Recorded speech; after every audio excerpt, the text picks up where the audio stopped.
Dukungannya tuh bisa apa aja gitu, walaupun dukungan kecil tuh seperti mengajak ke kantin atau mengajak belajar atau sekedar tawaf aja keliling ICMS tuh. Tawaf aja keliling ICMS Iya, tuh. ada Itu yang pun nggak jawab apa-apa ya. ya. Itu ada yang jawab di kuesioner, alasannya tuh tawaf keliling ICMS tuh, aku sempat ketawa gitu.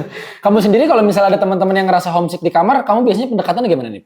Pendekatannya aku ngajak dia untuk cerita ke aku kalau ada masalah, terus mungkin aku kayak memberi solusi-solusi kecil gitu. Wah, luar biasa.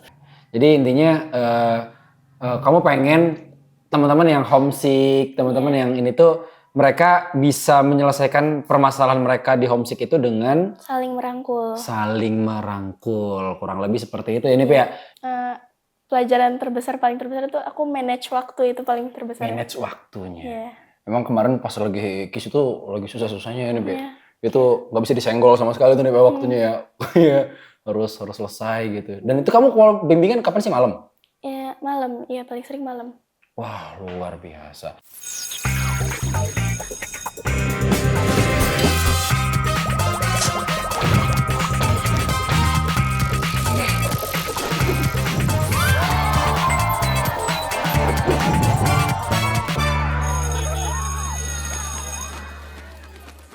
Assalamualaikum warahmatullahi wabarakatuh. Selamat datang kembali di Ruang BK Bicara Kebaikan bareng sama saya Valdo, dan di sebelah saya udah ada seorang anak SMP asik yang lagi-lagi kita mau ngebahas soal KIS, karya ilmiah siswanya mereka. Dan Hanif ini adalah salah satu siswa kita yang punya nilai tertinggi. Tepuk tangan dong buat Hanif. Nih, dia dapat sertifikat nih, sama dengan si Aca, ya, gokil. Nip, kok bisa sih, Nip? Judulnya apa sih, Nip? Kita mulai dari judul dulu deh. Kemarin kamu judulnya apa sih? Untuk judul aku itu dukungan teman sebaya dalam mengendalikan homesick di kalangan peserta didik kelas 7 SMP IC Magnet School. Berat! Berat! berat. Respect sama judul-judul anak-anak ini ya. Kok kepikiran ya? Kok kamu bisa kepikiran judul itu sih, Nip?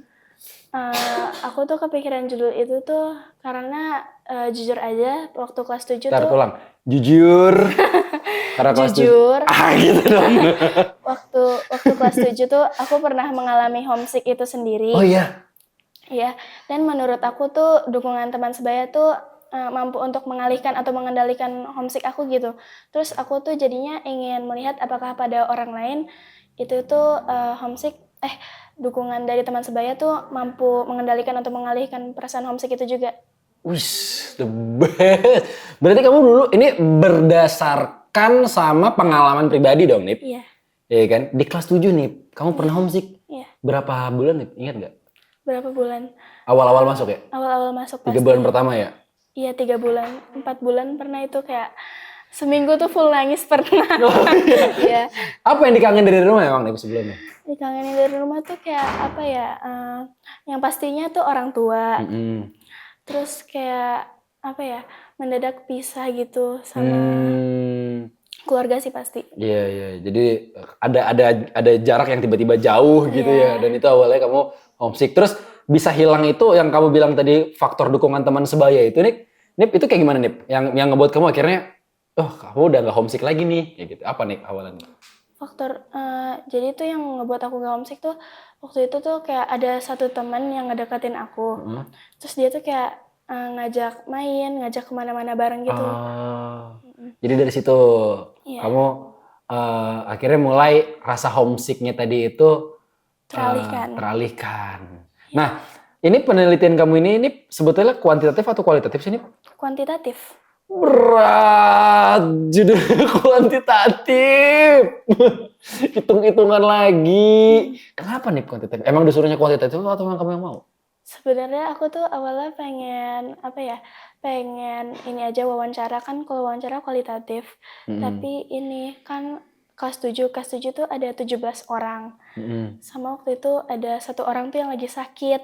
Nah, itu tuh kan nggak mungkin kalau kita samperin ke rumah dia kan. Oh iya Ya, nggak benar, mungkin. iya sih. Jadi alternatifnya pakai angket kuesioner. Oh, biar efektif juga Iya. sebetulnya ya. Nah, Nip, ini kan judul kamu ini kan variabelnya kan tuh teman sebaya ya, Nip Iya. ya. Kenapa kamu milih teman sebaya, Nip? Kenapa bukan faktor lain, guru, orang tua, kayak si Aca kan orang tua tadi Iya. kan terhadap mental anak. Nah, kalau kamu kan ambil teman sebaya terhadap mereka biar bisa betah di sini gitu kan. Iya. Atau pembina asrama. Kenapa kamu milih teman sebaya, Nip? Karena kalau semisal guru BK atau pembina asrama, Mm-mm. itu kan dia kayak nggak selalu mendampingi mulu kan. Tapi Mm-mm. kan kalau teman sebaya tuh sebagai pihak terdekat dari si yang mengalami homesick ini. Dewasa sekali kamu Nip, luar biasa. Nah Nip, kemarin kamu ngajuin berapa judul sih sebetulnya? Ngajuin ada 3 judul. Ingat nggak? Ingat nggak? Dua Satu, lainnya. satu lupa. Satunya? Tapi satunya tuh tentang sahabat gitu. Tapi agak-agak lupa juga. Tapi intinya tentang pertemanan Iya, tentang sebetulnya. pertemanan. Kenapa sih Nip kamu ngambilnya pertemanan Nip? Iya, yang tiga-tiganya berarti gue kurang lebih tentang pertemanan semua nih. Iya, Oh, kamu memang ada ketertarikan untuk ngebahas soal kesana atau memang kamu ngerasa relate aja kalau ngebahas kesana gitu? Nip? emang relate aja. Emang relate ya sama teman-temannya. Di sini emang teman-temannya gimana Nip? Asik. Teman-temannya asik sih. Asik. Nah, ini proses pada akhirnya sampai kamu bisa melahirkan judul seperti ini tuh nih, kayak gimana nih? Apakah kamu yang sudah merangkai sendiri kata-katanya atau dibantu sama guru nih? Pastinya dibantu sama pembimbing. Pembimbing siapa sih memang? Pembimbingnya Bu Rizka. Bu Rizka, iya. Gimana nih bimbingan nih sama Bu Rizka? Enak gak? Bimbingan enak banget. Enak banget. Emang Iya. enaknya gimana nih sama Bu Rizka nih? Enaknya tuh gimana ya, waktu minggu awal pertama tuh pencarian judul kan, ngajuin judul ke Bu Rizka tuh kayak ada yang gak langsung diterima gitu, jadi kayak perlu revisi-revisi Oh judul gitu. dulu. Iya. Tapi tentang pertemanan. Ini tentang pertemanan. Oke. Sampai dapat judul itu. Oke. Ya, habis itu sebulan atau 3 minggu tuh itu full bimbingan. 3 minggu Iya. full Ya, bimbingan. full bimbingan hampir tiap hari pokoknya. Masya Allah. Pusing gak nih? Pusing. Jujur pusing. Jujur pusing. Jujur pusing. Apalagi kuantitatif ya. Iya. Kan tapi kan ini kan kayak Aca tadi kan tinggal buka kuesionernya ada hasilnya di situ kan, ada Iya, tabelnya. ada persen-persennya. Ada persen-persennya tinggal dibaca di situ Iya. sebetulnya kan. Nah, nih dari sudut pandang kamu sendiri ini sebagai siswa nih Nip ya. Apa sih sebenarnya yang paling membedakan antara dukungan terhadap kita nih dari teman sebaya dan dari dukungan yang lain sini?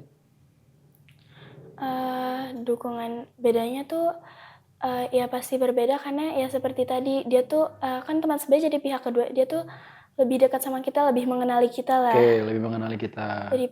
Daripada pihak-pihak lainnya gitu. Faktor kedekatan itu. Nah, yang jadi penasaran adalah ini sih sebetulnya. Teman sebaya ini itu hitungannya lebih kepada teman yang akrab atau memang teman yang memang seumuran aja? Teman yang memang akrab.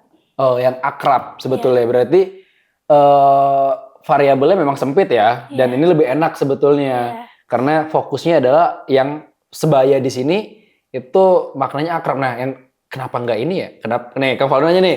Ini pertanyaan Kang Faldo nih. Kenapa bukan faktor judulnya itu pengaruh teman dekat gitu? Soalnya teman dekat ya. Soalnya kayak apa ya, teman dekat tuh tapi kan ini kan aku ada nyari-nyari dari jurnal juga kan. Iya. Nah itu tuh kayak aku research juga, katanya tuh lebih enak pakai teman sebaya gitu. Kamu nyari jurnal? Iya. Berat nyari jurnal ya kawan. Kamu nyari-nyari jurnal. Jurnal itu biasanya diperuntukkan untuk skripsi biasanya. Kamu gimana nyari jurnal? Proses nyari jurnal lagi gimana?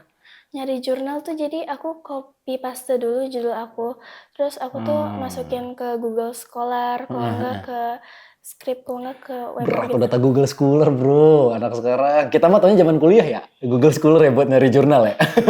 Nah, yang paling berat dalam penulisan KIS kamu ini apa nih? Dari awal sampai akhir yang paling berat apa nih? Yang paling berat tuh waktu di pembahasan tuh kayak apa ya, ada kan itu udah dapat kuesionernya tuh. Kayak Hasilnya udah ada nih. Hasilnya udah ada. Nah itu tuh kayak ada jawaban yang bikin kayak harus ditambahin banyak gitu tahu di karya ilmiahnya. Kayak gimana tuh? Gak apa-apa, jelasin aja. Oh jelasin aja. Jadi kan ada pertanyaan gini. Apakah kamu sering bercerita ke temanmu ketika kamu homesick? Nah itu tuh dia tuh kayak ngejawab tidak, saya lebih kan itu ada skalanya sangat setuju sampai sangat tidak setuju. Dia tuh sangat tidak setuju. Terus kan di bawahnya tuh kan setiap pertanyaan aku di bawahnya kasih alasan gitu kan, mengapa dia memilih jawaban itu. Terus alasan dia tuh karena saya lebih memilih untuk cerita ke guru BK. Nah itu tuh jadi waktu di kesimpulan di pembahasan tuh harus ditambahin guru BK gitu. Oke, menarik. Pas nyari kuesioner kemarin berapa orang total angketnya buat berapa peserta? Untuk 17 responden. 17 responden teman-teman sekelas hitungannya ya. Bagian paling sulitnya adalah tadi kamu harus membuat kesimpulan tambahan. Iya. Dari tapi kamu ada rasa takut ini nggak sih? Kayak jawaban mereka bakal nggak sesuai sama yang kamu harapin? Ada banget. Emang kayak gimana tuh, cerita dong? Jadi waktu awal tuh kan awal-awal terus gimana ya, kan waktu mau bikin kuesioner itu kuesioner udah jadi. Waktu sebelum nyebar tuh aku mikir gimana ya kalau jawaban mereka sangat tidak setuju semuanya, kayak jadi overthinking, kepikiran terus gitu. Terus ya udah, terus ternyata alhamdulillah mereka tuh mayoritas setuju kok. Mayoritas setuju, tapi ada yang enggak setujunya. Iya. Ya itu pun minoritas jatuhnya. Yang paling berperan penting dalam penulisan skripsi mulu deh jawabnya. Dalam penulisan KIS kamu nih siapa nih?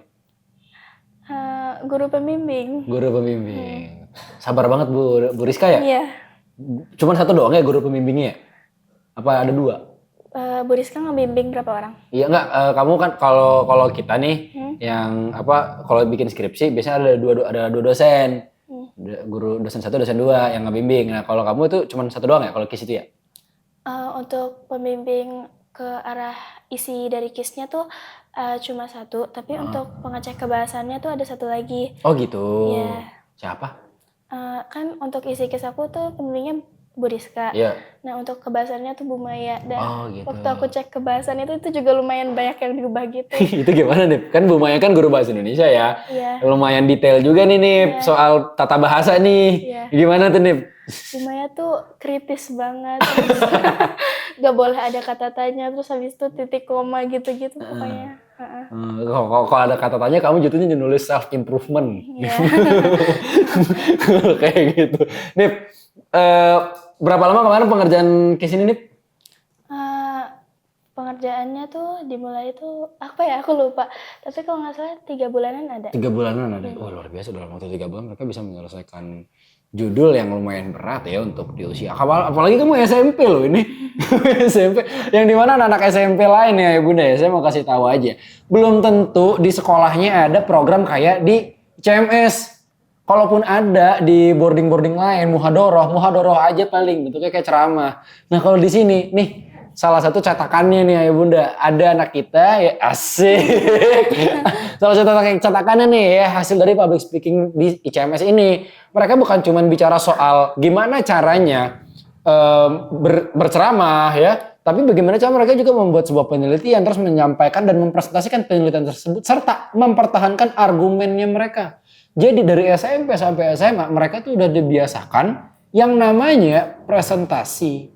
Sehingga nantinya ketika udah duduk di bangku kuliah nggak kaget lagi ya. Kamu ntar kalau kuliah udah enak nih sebetulnya. Udah nggak perlu skripsi gimana ya gitu. Ini gimana, nggak usah takut karena di zaman SMP-nya kamu udah terbiasa kayak gitu.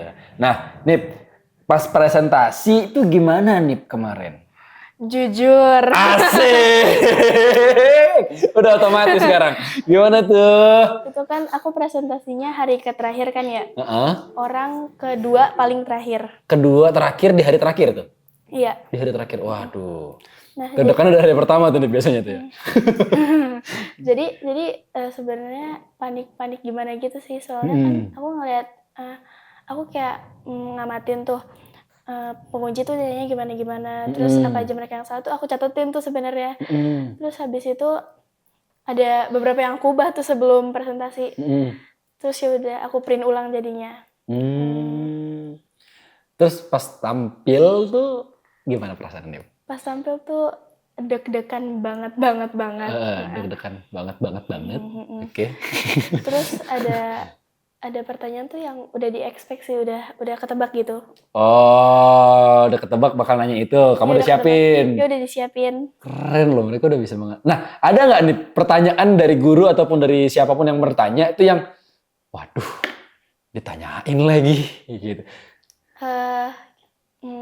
Kalau itu tuh ada dari satu penguji sama satu teman, tapi satu temennya ini kayak lumayan lucu ceritanya. Jadi dia tuh nanyanya tuh waktu udah selesai presentasinya, pas udah sepi-sepi baru dia kayak tadi tuh aku mau nanya ini tahu. Dia tuh pengen nanya ini, kalau teman sebayanya gak ada gimana saking dia homesicknya.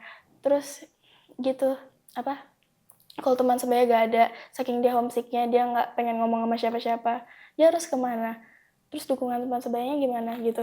Terus itu tuh abis dia ngomong kayak gitu, aku tuh kayak langsung alhamdulillah gak ditanya. Karena itu mempengaruhi sama nilai ya. Iya.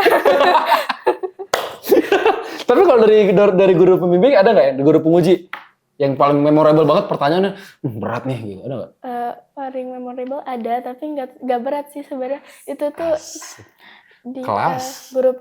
Guru pembimbingnya, beliau tuh meminta saya buat memilih satu teman, terus kita tuh kayak ngebuat drama gitu. Oh iya? Iya, terus praktekin kalau saya jadi yang ngedukung si yang lagi homesick ini, itu gimana.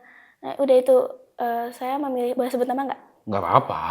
Saya memilih temannya tuh kan Dilsyat tuh. Nah ya udah Dilsyatnya tuh kayak kita bikin drama, Dilsyat lagi homesick, itu tuh kayak dadakan banget, lumayan panik dikit.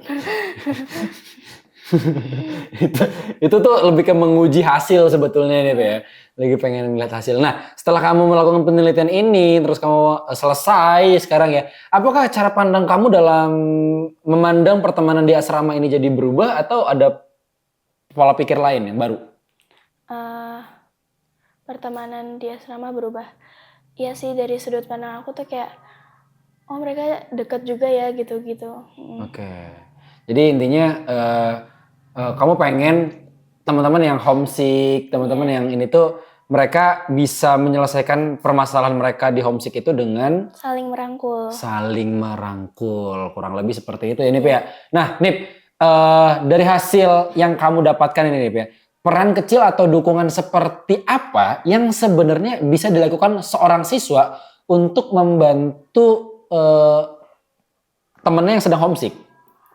Dukungannya tuh bisa apa aja gitu, walaupun dukungan kecil tuh seperti mengajak ke kantin atau mengajak belajar atau sekedar tawaf aja keliling ICMS tuh. Tawaf aja keliling ICMS tuh. Ada itu pun nggak apa-apa ya? Ya. Itu ada yang jawab di kuesioner, alasannya tuh tawaf keliling ICMS tuh, aku sempat ketawa gitu. Kamu sendiri kalau misalnya ada teman-teman yang ngerasa homesick di kamar, kamu biasanya pendekatannya gimana nih? Pendekatannya aku ngajak dia untuk cerita ke aku kalau ada masalah, terus mungkin aku kayak memberi solusi-solusi kecil gitu. Wah, luar biasa. Best emang ini. Nah, kedepannya apakah kamu tertarik mengembangkan topik serupa atau isu lain yang masih berdekatan dengan ini, mungkin untuk kamu buat ya esai atau kamu buat penelitian lebih lanjut? Kamu sebenarnya udah puas belum sih sama hasil penelitian kamu sekarang? Belum, sebenarnya pengen ngulik lebih dalam lagi. Keren. Berarti kamu tertarik dong untuk mengembangkan topik ini? Iya. Lebih jauh lagi? Iya. Keren. Kamu kuliahnya pengen jurusan apa sih nih sebetulnya? Pengennya sih Ilkom, ilmu komunikasi. The best tuh kita bro. Keren. Ilmu komunikasi. Kamu berada di lingkungan yang tepat Hanif nih. Orang-orang komunikasi semua ini. Kenapa mau ngambil ilmu komunikasi Hanif? Kenapa mau ngambil ilmu komunikasi? Karena kayak tertarik aja gitu. Soalnya kan kayak kakak tuh ngambil Ilkom nggak di mana, di Unpad? di LSPR, tahu gak? Oh, LSP. Wow. Oke, di LSPR. Keren sih itu Jebus. Ya, oh, kamu jadi pengen ngambil komunikasi juga, Iya. karena ngeliat kakak. Selain itu juga, kalau Kang Valdo lihat nih, judul kamu itu tuh bener-bener anak komunikasi banget. Karena untuk, kalau di komunikasi, ini namanya komunikasi persuasif, Hanif. Oh, Yang kamu lakukan ini, ya. Yang dimana ada teman yang lagi homesick, yang lagi kangen rumah, terus kamu coba pengaruhi dia. oh iya iya. Ya kan, kamu coba pengaruhi dia, kamu ajak dia ngobrol, kamu tanya dia. Ini bentuk komunikasi persuasif di dalam ilmu komunikasi. Udah kamu udah bisa jadi S1 komunikasi. Udah langsung aja ya kamu udah unpak gampang kok gak Jangan ya. Oke, Nip, apa pelajaran terbesar yang bisa kamu dapatkan dari penelitian ini? Pelajaran terbesar. Pelajaran terbesar paling terbesar itu aku manage waktu itu paling terbesar. Manage waktunya. Iya. Emang kemarin pas lagi KIS itu lagi susah-susahnya ini, Be. Iya. Itu nggak bisa disenggol sama sekali tuh nih Be, waktunya ya. Iya, harus selesai gitu. Dan itu kamu kalau bimbingan kapan sih, malam? Ya, malam. Iya, paling sering malam. Wah, luar biasa. Oke, terakhir nih, pesan kamu untuk teman-teman yang mungkin sedang merasa rindu rumah. Pesan. Ya. Boleh pakai slogan nggak? Boleh dong. Kasih paham, Hanif. Kalian tahu gak sih, rindu adalah jangkar, tapi sahabat adalah layar kita untuk terus maju. Keren. Asik. Oke, terima kasih banyak Hanif udah ngobrol bareng sama kita di sini, udah discuss bareng soal penelitiannya yang luar biasa untuk taraf SMP ya Bunda, sekali lagi ya. Ini baru kelas 8 SMP ya, bener ya? Tapi pemikirannya udah jauh lebih dewasa, selevel S1 loh judulnya, itu luar biasa. Untuk semoga kamu nanti bisa masuk ilmu komunikasi. Amin. Manajemen komunikasi juga boleh lah. Ntar bisa lah ngobrol-ngobrol sama Kak Valdo ya. Oke, terima kasih banyak Hanif. Terima kasih banyak buat yang di rumah. Semoga podcast ini bermanfaat. Oke, sampai berjumpa lagi di Ruang BK episode selanjutnya. Bye-bye. Assalamualaikum warahmatullahi wabarakatuh.